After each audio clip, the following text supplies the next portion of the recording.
When stars fell on Windmill Beach. Camping, and 5, I watched my father dive for starfish at Windmill Beach. He decorated the low tide strand with star patterns, Big Dipper and Little. The dippers are really bears with tails. If you would like to hear how the bear lost his tail, fetch my pipe and tobacco. He set Sir Walter Raleigh smoldering, blew 2 clouds of smoke into the air, and set a 3rd swirling when he spoke. In the before times, the fox and bear were proud of their tails. Each held his to be the most glorious in the woodland. Some agreed with the fox, said he carried a dancing plume of fire that lit the world wherever he went. Some favored the bear, marveled at his extraordinarily long tail, black and shiny as a river under moonlight. Each thought his tail the best. Each feared the others might be better. Late one bitter winter afternoon, the bear chanced upon the fox, coming across a frozen lake, a ring perch in his mouth. "How'd a little runt like you, a mere fox, catch such a tasty fish?"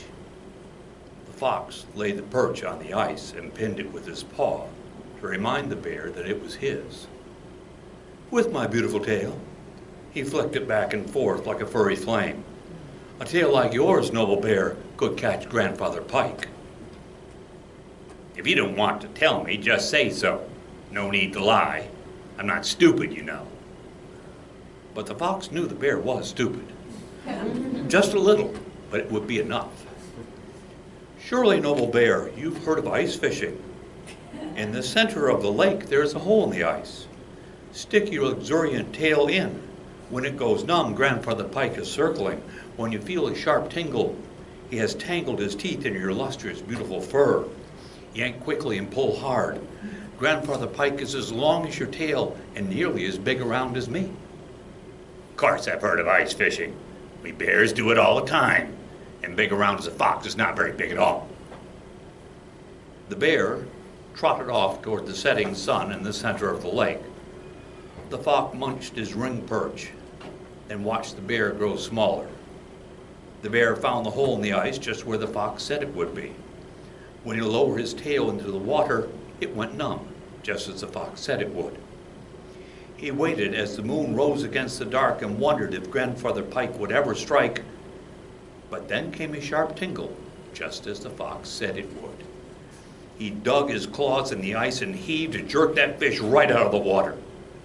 When he whipped around, he saw no pike, glistening silver under the moon. Only fresh frozen ice gleamed back at him. He looked for his tail, but found only a nub. The bear wept over the loss of his precious ebony river of pride, shedding one large crystalline tear and one small shining drop of sorrow. His tears froze in the air as they fell, each shattered on the ice into 7 chips of frigid fire that sailed off into the dark sea we call sky. All tears dry in time, yet these glitter still, as they have from the before times, and will until tomorrows are no more. For every night, when the bear looks up and sees in the stars what he lost on earth, he cries the dippers bright again. Done with his tail, my father knocked dottle from his pipe, spun his starfish constellation into the water, creating a meteor shower to startle scuttling crabs. I lay that night tentless under a black dome pierced with light, found and named the bear, the fox, the ring perch, even Grandfather Pike.